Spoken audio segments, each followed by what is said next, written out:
10월 6일 월요일. 밥상머리의 회복. 오늘날 우리 사회가 안고 있는 큰 과제 중 하나는 세대 간의 간극입니다. 그 이유 중 하나는 너무나 빠른 사회적 변화에 있습니다. 일제강점기와 전쟁, 산업화와 민주화, 그리고 IT혁명과 글로벌화까지 한 세대가 감당하기에도 벅찰 만큼의 변화를 우리 사회는 불과 몇십 년 만에 모두 겪었습니다. 60대 이상 세대가 공통적으로 기억하는 경험 중 하나가 있습니다. 바로 밥상머리 교육입니다.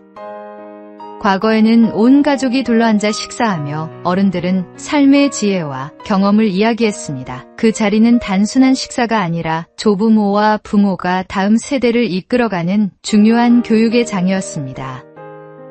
자녀들은 어른의 이야기를 들으며 삶의 길을 배웠습니다. 그러나 지금 우리의 밥상머리는 점점 사라지고 있습니다. 특히 바쁜 일상 속에서 가족이 함께 식탁에 둘러앉는 일이 줄어들면서 세대 간의 대화와 배움의 기회도 잃어가고 있습니다. 추석은 온 가족이 다시 모이는 귀한 시간입니다. 이 명절의 밥상머리는 더 이상 한 세대가 다른 세대를 가르치기만 하는 자리가 아니라 서로 배우고 존중하는 자리가 되어야 합니다. 조부모의 지혜와 부모의 경험, 자녀 세대의 새로운 생각이 함께 나눠질 때 세대 간의 간극은 좁혀질 것입니다. 오늘의 말씀.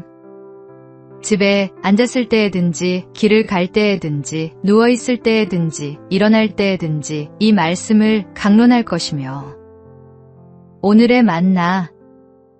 가족이 함께 모여 이야기를 나누는 밥상머리를 통해 세대 간의 지혜가 전수되는 은혜를 경험하십시오.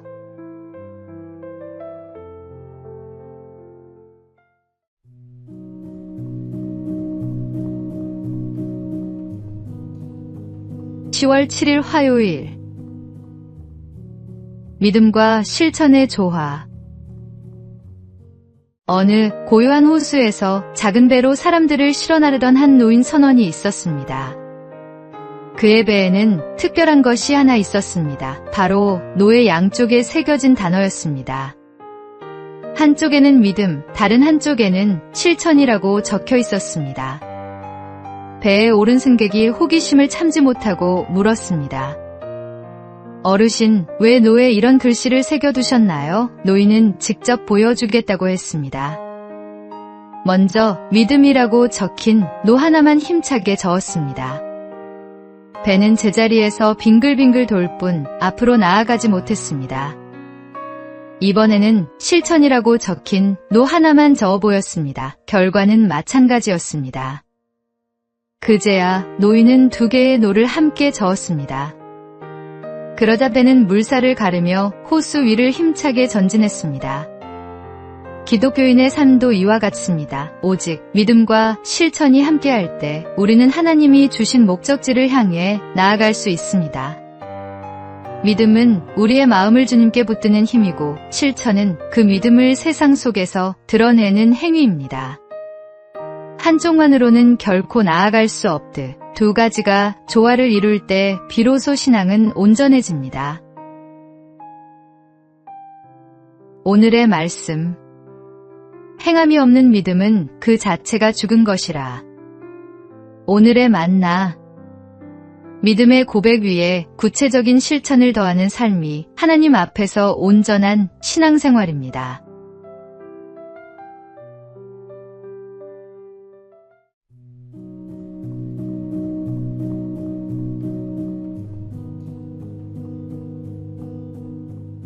(10월 8일) 수요일. 샘파이어의 메시지. 샘파이어라는 식물이 있습니다. 이 식물은 바닷가 절벽에서만 자랍니다. 바닷물 가까이 있지만 파도가 직접 덮칠 수 있는 곳에서는 결코 자라지 않습니다. 바람이 거세게 불어 바닷물이 튀기는 곳은 견디지만 바다에 잠기는 곳에서는 살지 못하는 것입니다. 어느 날 배가 난파되어 해안가로 밀려온 선원들이 있었습니다. 거친 파도에 휩쓸릴까 두려워 절벽을 힘겹게 기어오르던 중 한 선원이 바위 틈에서 자라는 샘파이어를 발견했습니다. 그는 환성을 지르며 외쳤습니다. 우리는 살았다. 샘파이어가 있다는 것은 이곳이 파도에 완전히 잠기지 않는 안전한 지대라는 뜻이었기 때문입니다. 그 식물 하나가 그들에게 안도의 표시, 생명의 표지가 된 것입니다. 우리의 신앙도 이와 같습니다. 삶의 파도가 몰려와 때로는 우리를 흔들고 위협하지만 예수 그리스도 안에 있는 자는 결코 덮이지 않습니다. 세상은 우리를 삼키려 하지만 주님의 품은 안전한 피난처입니다. 그 품 안에서 우리는 다시 일어설 용기를 얻고 끝내 생명의 길을 걸어가게 됩니다. 오늘의 말씀. 여호와는 나의 목자시니 내게 부족함이 없으리로다. 오늘의 만나. 삶의 폭풍 속에서도 그리스도 안에 머무르는 자는 절대로 침몰하지 않는다는 확신을 가지십시오.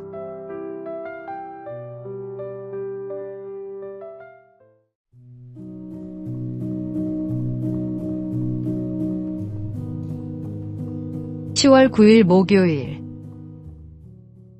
사랑하고 또 사랑하다가. 94세를 일기로 세상을 떠난 한원주 원장은 의술을 넘어 사랑과 섬김의 삶을 살다 간 신앙인이었습니다. 그는 독립운동가이자 의사였던 아버지의 신앙과 섬김을 이어받아 산부인과 전문의가 되었고 미국 내과 자격까지 취득하며 넉넉한 삶을 누릴 수 있었습니다. 그러나 사랑하는 남편의 갑작스러운 죽음은 그녀의 삶을 송두리째 바꾸어 놓았습니다. 깊은 슬픔 속에서 기도하던 중 마음속에 울림 같은 음성이 들려왔습니다. 내가 지금껏 얼마나 부유하게 살았는지 아느냐? 이제는 내 도움이 필요한 사람들을 돌아보아라. 그때부터 그녀의 발걸음은 낮은 곳으로 향했습니다. 큰 병원을 접고 의료선교 병원으로 자리를 옮겨 30년 넘게 환자들을 돌보았습니다. 병든 몸을 치료하는 데서 멈추지 않고 함께 노래하고 운동하며 삶을 나누고 무엇보다 말씀으로 위로하며 환자 곁을 지켰습니다. 마지막까지 환자를 품었던 그의 삶은 한 문장으로 요약됩니다. 사랑하고 또 사랑하다가 하나님께 갔다. 한원주 원장이 마지막으로 환자들에게 건넨 말은 지금도 우리 가슴에 잔잔한 메아리처럼 남습니다. 힘내, 가을이다, 사랑해. 오늘의 말씀. 사랑은 오래 참고 사랑은 온유하며 시기하지 아니하며. 오늘의 만나. 사랑을 실천하며 살아간 인생은 마지막 순간까지 아름다운 향기를 남기게 됩니다.